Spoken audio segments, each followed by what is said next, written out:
و استوار در صحنه حاضر است.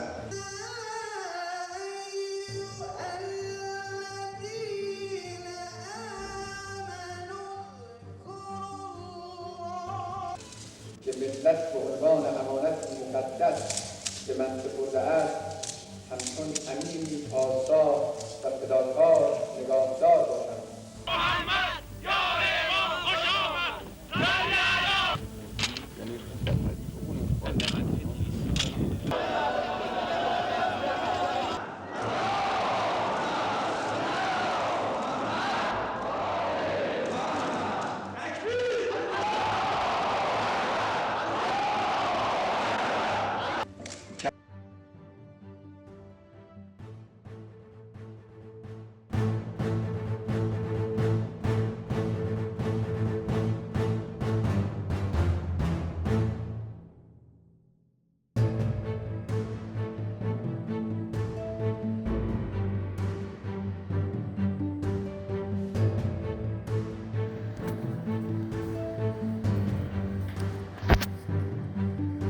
Israel ও ইরানের চলমান সংঘাতের কেন্দ্রবিন্দুতে এখন একটি নাম, আয়াতুল্লাহ আলী খামেনি।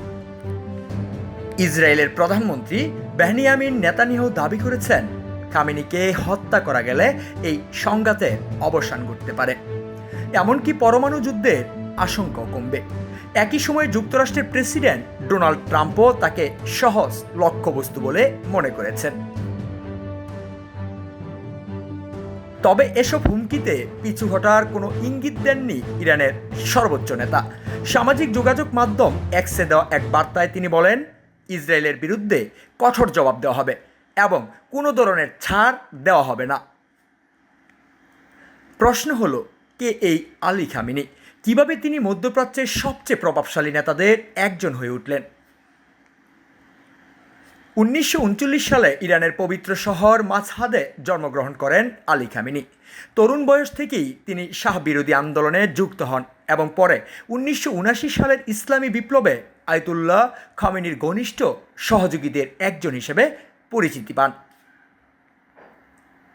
এই বিপ্লবের মধ্য দিয়েই পশ্চিমা সমর্থিত রাজতন্ত্রের অবসান ঘটে এবং প্রতিষ্ঠিত হয় ইসলামী প্রজাতন্ত্র ইরান।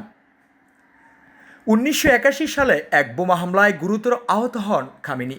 সেই হামলার পর থেকেই তার ডান হাত প্রায় অচল হয়ে যায়। 1989 সালে আয়াতুল্লাহ খামেনির মৃত্যুর পর ইরানের সর্বোচ্চ নেতা নির্বাচিত হন আলী খামেনি। এরপর থেকেই দেশটির রাজনৈতিক, সামরিক ও ধর্মীয় ক্ষমতার কেন্দ্রবিন্দুতে রয়েছেন তিনি।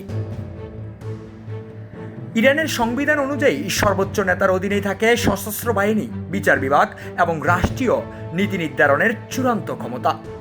ইসলামিক রেভলিউশনারি গার্ড কর্পস বা আইআরজিসি এবং কুদ্দুস বাহিনীর উপরও তার সরাসরি কর্তৃত্ব রয়েছে।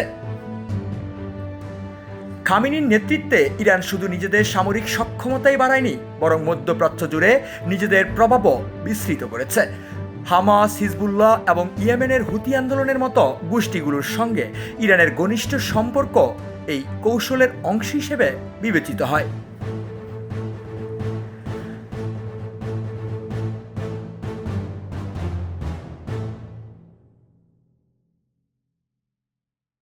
দীর্ঘ সময় ধরে যুক্তরাষ্ট্রের ও ইসরায়েলের সঙ্গে উত্তেজনা থাকলেও সরাসরি যুদ্ধ এড়িয়ে চলছিল তেহরান। কিন্তু 2023 সালের 7 অক্টোবর হামাসের ইসরায়েলের হামলার পর পরিস্থিতি দ্রুত বদলে যায়। গাজা যুদ্ধ, হিজবুল্লাহকে ঘিরে সংঘাত এবং ইরানের পারমাণবিক স্থাপনায় হামলার ঘটনাগুলো দুই দেশের সম্পর্ককে সরাসরি সামরিক সংঘর্ষের দিকে নিয়ে যায়।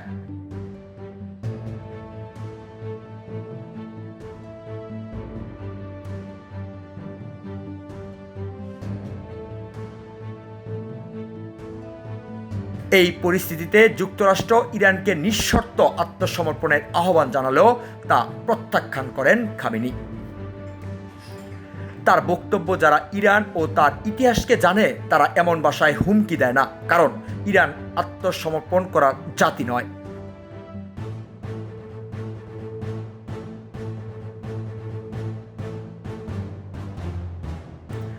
বর্তমান সংকটে খামেনি শুধু ইরানের সর্বোচ্চ নেতা নন, তিনি মধ্যপ্রাচ্যের শক্তির ভারসাম্য, আঞ্চলিক রাজনীতি এবং বৈশ্বিক কূটনীতির অন্যতম গুরুত্বপূর্ণ চরিত্র।